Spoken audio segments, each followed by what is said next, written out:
All right, folks, welcome in to Pickaxe and Roll. Oh, I realize I'm in the wrong window. Brought to you by Superbook Sports. I'm your host, Ryan Blackburn, at NBA Blackburn on Twitter, part of the Mile High Sports Podcast Network, and I am excited to chat about a couple of things tonight. Most importantly, we're going to chat about Christian Braun. We're going to chat about what his future is in the NBA with the Denver Nuggets, what it's going to look like. I have some various takes that I want to discuss on this episode of the 20 question series. This is part 3.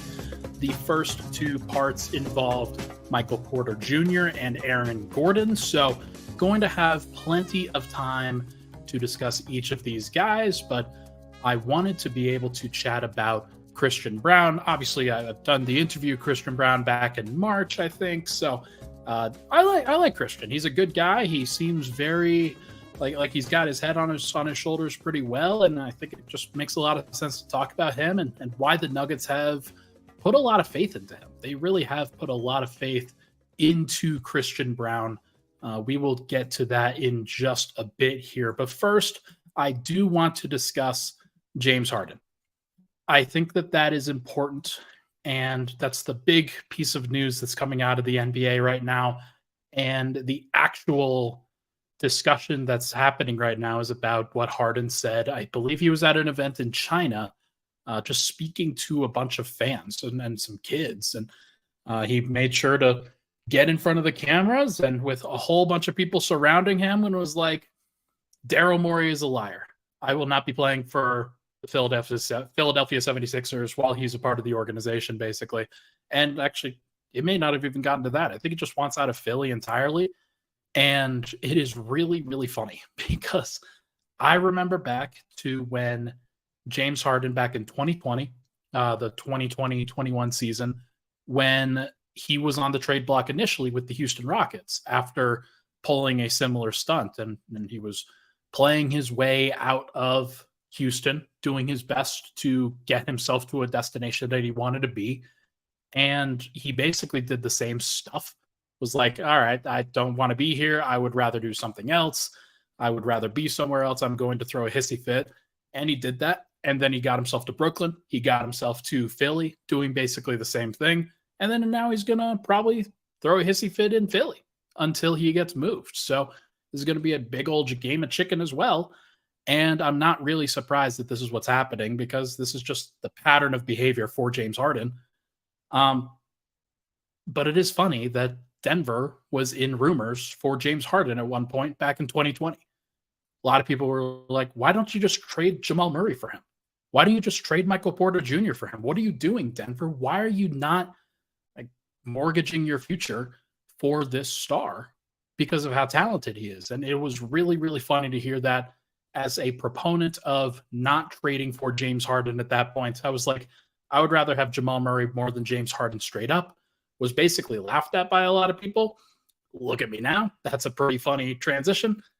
And then the other one was Michael Porter Jr. And I know that Porter's contract isn't awesome, but are you going to be the team that now pays James Harden a 3 or 4 year max deal, which is about 4 years, $200 million? Are you sure you really want to do that? Are you actually going to do that for James Harden? Now, Philly, they're in a different spot because they promised him. They promised him that money. They said, hey, you take a pay cut now. You take a pay cut in the 2022 offseason. And he basically was like, all right, I will sign a different contract, a smaller contract below the max threshold with enough room in order to get players like PJ Tucker, Daniel House, DeAnthony Melton in a trade.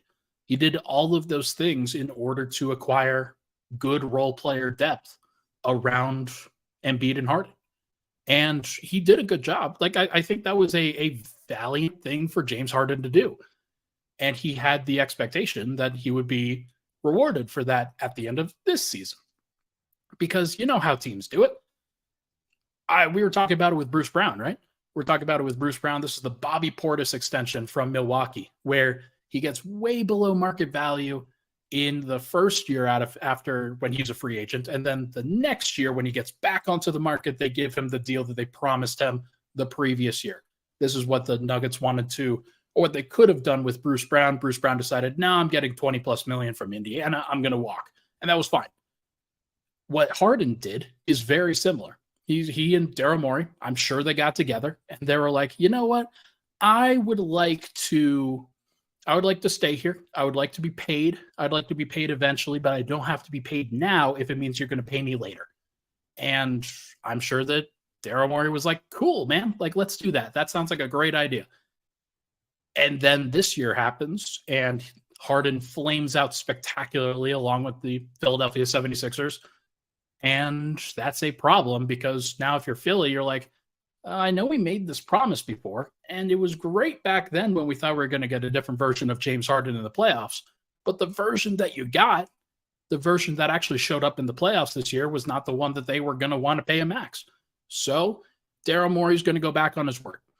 And that's like more power to him for exercising that right, because that is his right to do. Like, I don't want to just sit here and bemoan that. But I do think that it's going to burn him. I think a lot of people see what's going on both sides of this, where, yeah, James Harden doesn't really have much of a leg to stand on because of his previous behavior, nor should he. There's no reason for him to actually, like, it's disgusting, frankly, what he's done in 3 different situations. But it doesn't pardon Daryl Morey, who has done this multiple times and is like, I'm willing to get uncomfortable for the betterment of my team. I'm willing to do that. It's not going to lead to anything. It's not. He thinks it's the best course of action. What the real best course of action is to take a slightly lesser deal and be like, all right, we understand that we didn't get the best possible use of assets, but we are keeping the culture, we're keeping everybody happy, and we're going to enjoy going to work the next day. That's the Tim Connolly special, by the way. It's what a lot of people criticize Tim Connolly for. Maybe not getting the best possible deal, but the team was happy, and the team was still in a great position where they could get the stuff done. They needed that last little push at the end, and that's great that Calvin Booth was able to do that. Don't get me wrong, but that is a Tim Connolly special. It's like, I don't need the maximum amount of value in the deal based off of the analytics and the estimated wins added and things like that. No, that's not how this works. I think that what's ultimately going to happen here is that both of these guys are wrong. Harden, Morey, Embiid for being a part of it by proxy. He's wrong. And he was wrong in the Ben Simmons situation too. Very similar to how I feel in the Damian Lillard situation. Everybody is to blame for that situation too. Everybody's to blame in this situation. Everybody sucks. Like, that's the point of this, is that everybody is trying to maximize what's best for them. And in doing so, they have compromised what could have been a good situation for everybody, a good outcome for everybody. Instead of acquiring Daniel House or somebody akin to that, the Sixers could have absolutely paid Harden and not asked him to take a pay cut. He took a massive pay cut at that point. And I'm not surprised that this is ultimately going to be an issue for them. But it's going to be interesting to see how it plays out. I'm really curious to see what ultimately becomes of this. Are the Clippers going to actually pony up and give something equivalent to actual value? I don't know. Are the Sixers going to be like, we don't need actual value anymore, we just want to get rid of this eyesore that's going on? I don't know what's actually going to happen here. But what I do know is that this situation is pretty ugly. It's not a great look for the league. And that's a pretty consistent thing. So we will see what happens. But I think we should take a break. And when we come back, Christian Braun. We're going to talk about Christian. We are going to talk about what's going on with CB after his rookie season. But first, everybody, this podcast, as you know, it's brought to you by our good friends over at Superbook Sports. You hear that? That's the sound of football coming back. And now is the time to place your preseason bets with Superbook Sports. Superbook is the most trusted name in Vegas. And now you can use promo code MILEHIGH to score up to $250 with their first bet bonus. Win or lose, they'll match your first bet up to $250 with promo code MILEHIGH. Make sure not to miss out on this new deal. Match your first bet Don't miss out this football season. Win some money with Superbook Sports and that promo code Mile High. Visit superbook.com for terms and conditions. Gambling problem, call 1-800-GAMBLER. We'll be right back on Pickaxe and Roll.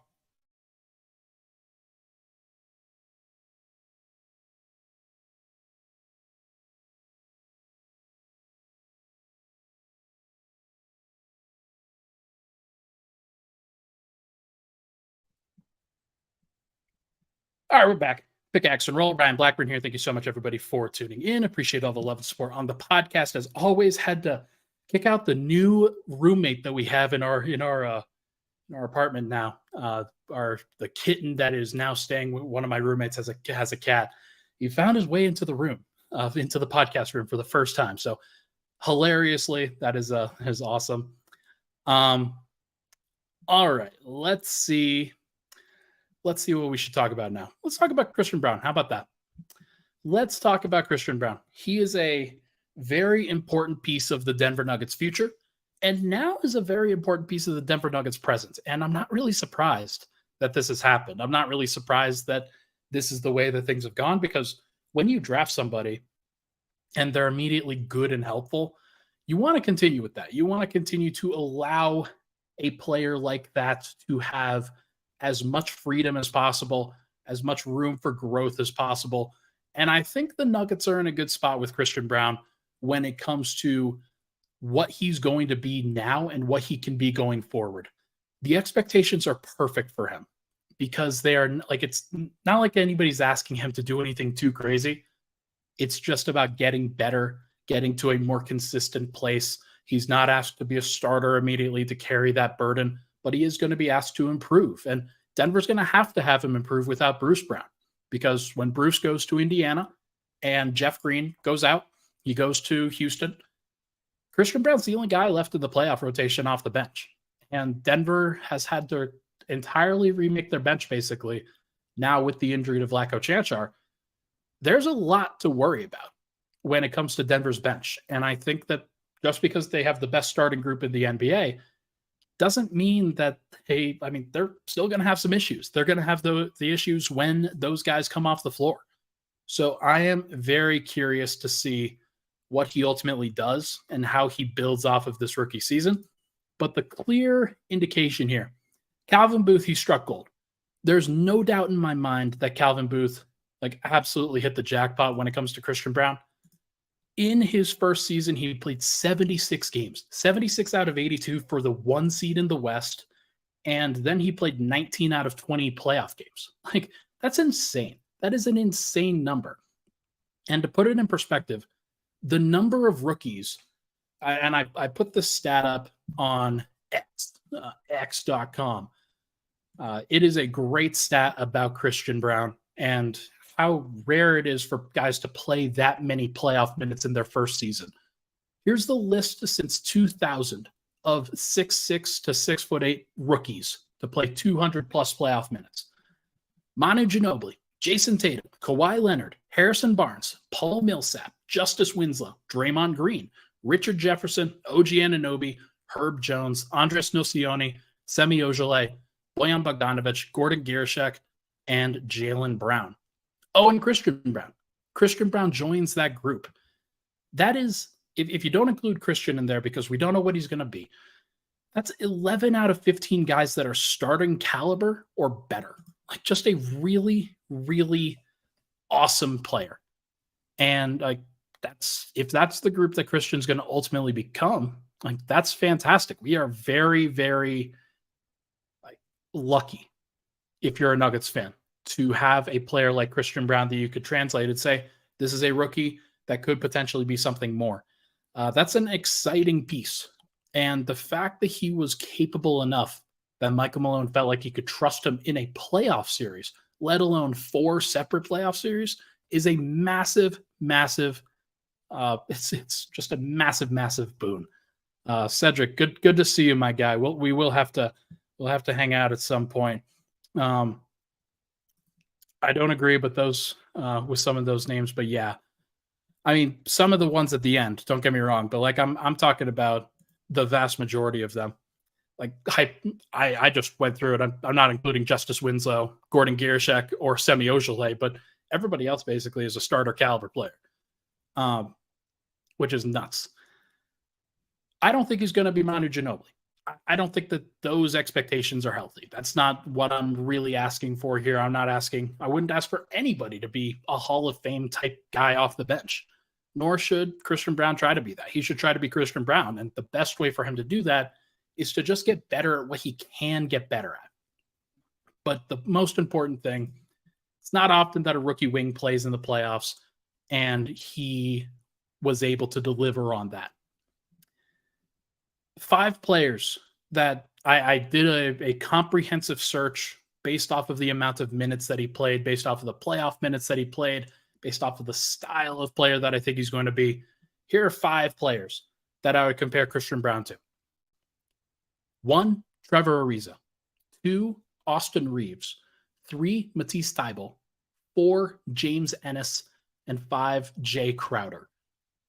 Those are probably not the sexiest names when it comes to all-star ceiling, major impact, high-quality starter, guys like that. But I don't know if that's why you drafted Christian Braun in the first place. And I think that like hoping that he can become an all-star is probably the wrong course of action when it comes to Christian. I think that the actual healthy expectation for him is that he's one of those high-value role player wings that can do some of the things you need, not do all of the things that you need, like as a pick-and-roll ball handler, creating off the dribble for himself and others at a high level, scoring on high volume. Like, I don't think that's going to be what Christian Braun is, and I don't think that Nuggets fans think that's what Christian Braun's going to be either. But there are still so much value to other guys like Ariza, Austin Reeves, Jay Crowder. Those are, I think, the 3 higher level outcomes when it comes to Christian Braun. A couple of other names that I had on there. Patrick McCaw. He is a guy who in his first 2 seasons won 2 championships with the Golden State Warriors in his first season, and then I think with the Toronto Raptors in his second season. The problem is, and that some of you may not even know who Patrick McCaw is. And that's for good reason, because he was the 38th pick in the 2017 or 2018 draft, one of those two.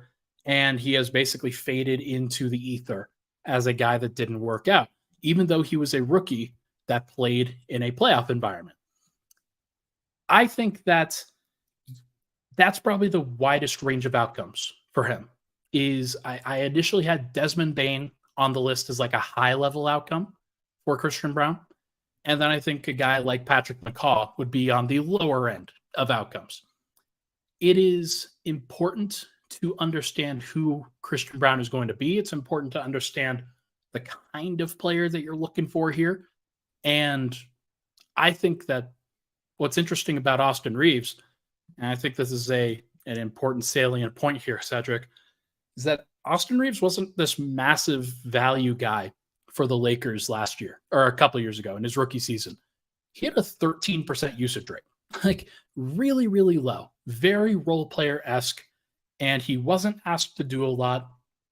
And then as he's been asked to do a little bit more, he's proving that he can handle it. We don't know if Christian Braun is going to be able to handle it or not. I think that it's very fair to say that he probably won't handle it to the degree that Austin Reeves did, where he became a second-year starter and it's probably the 3rd best player on the Western Conference Finals Los Angeles Lakers. Like, that's probably not what's going to happen. And that's okay. But I think that what Christian Braun can provide is a little bit of that niche value and fill in a lot of the gaps for what the Nuggets are looking for. As a secondary ball handler, maybe not like a primary guy, but somebody who can run the occasional pick and roll. I think that that's what's going to happen if Christian Braun wants to make a leap. He's going to have to get more comfortable as a scorer. He's going to have to get more comfortable as even a defender, where he's had some great moments as a defensive guy, but a lot of it is very safe when it comes to just staying in front of your man, shadowing your guy, and then if somebody shoots over you, so be it. I want to see him become a playmaker too. Like the steal that he had in the NBA Finals as a helper where he was game 3, very important moment for him where he has 15 points in that game, has that major transition dunk after the steal, but him getting out in transition and really making plays can be that can really turn him into from a good defensive player to a great defensive player. And that's probably his best avenue to becoming the best possible player he can be. If he can be a great defensive player, there's no doubt he can be a starter in the NBA. Zero doubt. I think there are questions as to not his athleticism, but his frame, his actual skill set when it comes to high level stuff. Usually you want to build on an elite skill. I don't think he has an elite offensive skill. I think that he's good in a lot of different areas. And if he continues to be good in those areas, maybe that's good enough. Maybe he's just a jack of all trades, master of none, does a little bit of everything. And the high IQ is his best trait because he does have high IQ. And that should really aid him in this process. But I am very curious to see what the leap looks like for him. I'm very curious to see whether he can actually step up in that regard. He basically averaged 15 minutes per game as a rookie in his first season, in the regular season, and then 13 minutes per game in the playoffs. Those numbers are going to have to go up. That is a requirement for Denver. If they don't go up, something went wrong, and Denver's probably not winning a title. Sorry. They're going to have a leap from Christian Braun when it comes to wing minutes and just being helpful and being impactful. The numbers for him are not actually great. The role playing, spotting up and cutting numbers, those are good. Rebounding numbers, those are good. But when it comes to actually playmaking and staying involved, he was very much out of the way in a lot of sets. And honestly, defensively, he was kind of out of the way in a lot of those defensive impact metrics. It's one of the reasons why regular season wise, he actually wasn't a high value rookie from a defensive analytics standpoint. That is a fault of analytics because his actual man on defense and help side defense was pretty good, but it's still a process. And I think that he's still going to have to learn how to shoot gaps a little bit better, how to make some plays, block some shots, get into guys and really bother them, and then just kind of be an asshole. That's the best way that he can learn. So we will see what it looks like for him. But if he averages 15 minutes per game, that's going to be a no-no. I think he's going to have to average at least 20 a night. And that is where he's going to have to live. So tell you what, let's take one more break. When we come back, we are going to chat about Christian Braun versus Bruce Brown as a sixth man, what that means for Denver, and what Christian Braun's ceiling actually is. We'll be right back. But first, this podcast is associated with Good Morning Broncos.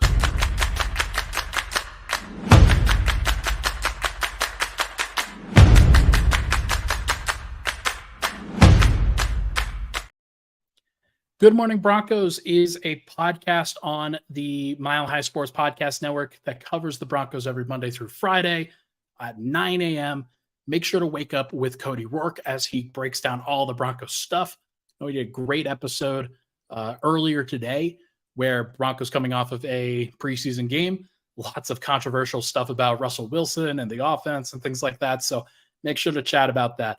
Make sure to go give Cody a like on some of his content. He's doing great stuff. All right, final segment here. What's next for Christian Braun? What are let's go with that. What is next for him? I mentioned the minutes. I think he's going to have to be up over 20 a game. What does that look like, though? Is he over 20 a game every single night? Is it just when he's filling in as a starter? I think that if I'm projecting minutes, just looking back on Bruce Brown's minutes, he played over 2,000 minutes, over 2,200 minutes for Denver during the regular season this last year because he played 80 games and he averaged 28.5 minutes a night. That's crazy. That is a crazy number for a sixth man. And it's because on the nights where he didn't, where he started, he was averaging over 30 minutes per game, basically. And he started in 30 plus games. I think it was 31. And then in the times where he wasn't starting, he was closer to 20, 25 in that general range. But it makes it easy when you're always there and you're always available and you have that level of adaptability, malleability, doing a lot of different things, being versatile. And I think that Christian can do that too. I think that that's a very important piece of this conversation between Christian Braun and Bruce Brown. Now, Bruce is a little bit more of a ball handler. He's a little bit more confident with his shot, rightly or wrongly. Christian is very much more tentative when it comes to the offensive side of the game. He was a little bit more afraid of making mistakes, and as a result, he made some mistakes. That's just kind of a part of things. He's going to have to slow it down. He's just going to have to get more comfortable. And I think that he will. I think that this is part of the process with him. He's going to improve as a ball handler. The number of drives that he had per game, like it was 1.9 during the regular season, 1.1 during the playoffs, maybe it was 1.3. Either way, that's not enough. It's going to have to basically double or triple in this next year if he wants to be a consistent, impactful offensive player. Because just spotting up and watching Reggie Jackson or Jamal Murray, like that's just not going to happen. He's got to be better than that. And there is a part of me that thinks, okay, 6'7", if you're at the 2, if you're playing consistent backup shooting guard minutes, basically, what does that look like? Can you be a DHO option with Nikola Jokic? Can you run some isolations every now and then? The second unit is going to be a pretty pell-mell group of Reggie Jackson, Zeke Naji, maybe Michael Porter Jr., Jamal Murray stagger with the second unit, but there's a lot of opportunity for like actual consistent offense out there. So I'm looking forward to seeing what Christian Braun brings to the table, whether he could fill some of that void as a ball handler, as a decision maker, and if he's up to the task. Because if he is, it really changes things for Denver. It puts them into a good position. I don't know if that's going to actually come to pass, but I do think that he seems like a guy who is just going to continue to improve every single year, knows what he has to do to get better, has a good process, has a good head on his shoulders, doesn't want the expectations to be super high, but like keeps the expectations high on himself. And that allows him to just improve marginally every single season. I think that's an important piece of this. So I think Enigma says it correctly here. If he improves jump shot, watch out. Defensively, he's already one of the better defenders at his position in the league. I do agree. I think he can be better than that. I think he can be great as a defensive player. Now, it's going to take a little bit of effort. It's going to take dedication at that point in order to actually become that level of guy. But I think that in general, Christian Braun is one of those players that, because Denver drafted him, they're going to commit to him. They're going to allow him to make some mistakes. They're going to play through some of those mistakes, especially coming off of a title, regular season. You know that Michael Malone is at least a little bit worried about overworking his guys, putting them in a position where they're too tired to really defend the run. Why not play the 22-year-old Christian Braun a little bit more? Take some of the pressure off of KCP and Michael Porter Jr. and Jamal Murray and guys like that. I think that Christian Braun's going to play a lot, and I think that he's going to take a lot of the pressure off of those guys, especially defensively. Like, I can absolutely see Christian Braun kind of being that Bruce Brown type, where when Bruce Brown comes in, he's the main defensive guy in a lot of cases, or he was. And now you've got Christian Braun, who at 6'6", 6'7", not long arms, but like athletic enough that he can stick with guys. Like, he could really provide an impact as a defensive player. But he's going to have to do it, and he's going to have to be dedicated to that aspect of his game every single night. It's going to be tough. Real question, can Denver trust Christian Braun to make the needed improvements? Because this is part of it for me. This was one of the reasons why I thought that they would use that taxpayer MLE on somebody at his position, or maybe just like another point of attack defender, somebody who could replace Bruce Brown in a way. I think they think that Reggie Jackson can do some of those things offensively that Bruce Brown was doing. Maybe not the screening and diving, but the ball handling, the creation off the dribble, running a second unit, things like that. That's going to be what Reggie Jackson's role is. That's not what Christian Braun does. But there's also going to be some times where the team's going to be like, we don't really want Reggie Jackson on the floor in crunch time. We don't really want Reggie Jackson on the floor in this important fourth quarter, end of third quarter stretch where really need the decision-making on both ends of the floor to be crisp. Can Christian Braun do enough offensively to make it so that you don't have to have Reggie Jackson out there the entire time? I think that's an important piece of this, and that's something that I'm watching. Because if he can do it, and if he can run some pick and roll, if he could actually, like, let's say, run some DHOs with Nikola, then that would really elevate Denver's rotation in a lot of different ways. Because if you can play him at, like, maybe not the 1, but play him at the 2, and you have KCP at the 1 or something like that, you're not playing a true point guard while Jamal Murray rests, but you can be better defensively. You can put out a great defensive unit if Christian Braun is capable at all of doing some creation, if KCP is capable at all of doing some creation. Those are important aspects to this. And that's where I'm a little bit surprised that Denver didn't bring in somebody else, because they're putting a lot of pressure on him. Justin Holiday is the other guy that I'm at least watching. There is a small possibility that Justin Holiday is, like, pretty good again, given that he's playing in a functional system and somebody who's similar to Domantas Sabonis, where Justin Holiday flourished in Indiana. And they're like, you know what? We actually think that Justin Holiday is a better player right now than Christian Braun, and he might play over him. I know that people are going to be like, what the hell, Ryan? Why are you saying stuff like that? Well, it's possible. It's at least possible. So I think that Christian Braun's going to get the full gambit. He's going to have many opportunities to go through it and improve. If he doesn't improve, then Denver might go to Justin Holiday, or they might make a trade. Might be like, you know what, we're just going to go with the veteran. And that would be pretty disappointing, I think, given what happened to Bruce Brown and the expectations that were put on Christian Braun, and that I think are rightly put on Christian Braun. It's his time. It's his time to improve. It's his time to get better. And I think in general, he has a great opportunity here.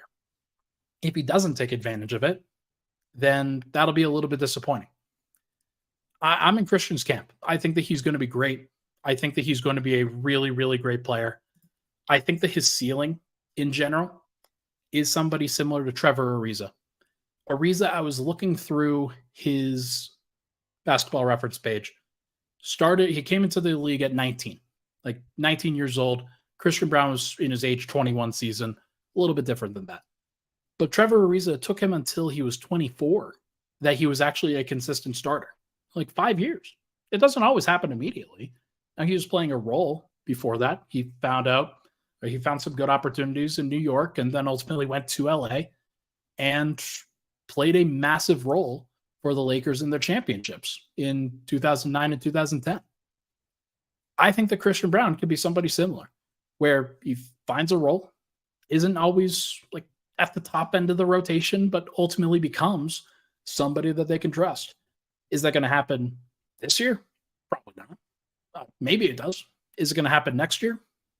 And you start to get into that realm of, you probably want it to happen as soon as possible. So year 3, year 4, you're probably hoping that Christian Braun is the starter in place of KCP. And that's just kind of a natural progression, where KCP is on a 1-year deal in this upcoming season, and then he'll have a player option after that. He could either opt out and seek more money on the open market, or he could opt in and maybe they could extend him on a reasonable contract, or he could just opt in and Denver has to be on that contract if KCP if he kind of falls off. I think that Christian's that perfect replacement for him, though, eventually. KCP is still a solid player in this league. Like, he's still a starter in this league and deserves that nod for this entire rest of the season, or for this entire upcoming season. Beyond that, we'll see what happens. We'll see what the best case is for the entire team, what the best situation is for Denver's roster and their rotation. It wouldn't surprise me if he continues to push higher and higher, maybe he's in some closing lineups. Maybe he's in some opportunities where Jamal is at the 1, Christian's at the 2, MPJ at the 3, Gordon at the 4, and Jokic at the 5. And you've got a really, really good team. It's actually sneaky athletic. So I'd be curious about that. We will see what ultimately happens, but Christian's got to improve as a shooter in order to get to that point. He's got to improve as a playmaker. He's got to improve as a defender. He's got to improve all around. He is not done. And acting like he is would be really bad. You don't want guys like this to top out. You want him to continue to push as high as possible, because the more he pushes other guys, the better the Nuggets are going to be for it. I promise you that. So we will see what he ultimately becomes. I am obviously, I'm in his camp. I would love to see him continue to push higher and higher. I think that he's a great guy for the city of Denver to just to be a fan favorite. He's athletic. He's a hustler. He's going to get under people's skin. But I really have enjoyed the Christian Braun experience thus far. I think he's going to get even more Christian Braun going forward. I think that is going to eventually happen. Should be very interesting. But folks, I think that is going to do it for this episode of Pickaxe and Roll. Brought to you by our good friends over at Superbook Sports. Thank you so much for tuning into the show. Really appreciate all the love and support on the podcast. As always, I will be back on Wednesday. I believe I'm going to have Matt Moore on for that particular episode. Should be a lot of fun. Really looking forward to the conversation. He's going to drop a very impressive list, and I'm looking forward to battling him every step of the way. We'll have a good time. Thank you so much, everybody, for tuning in. Appreciate all the love and support on the pod. I'll talk to you guys Wednesday.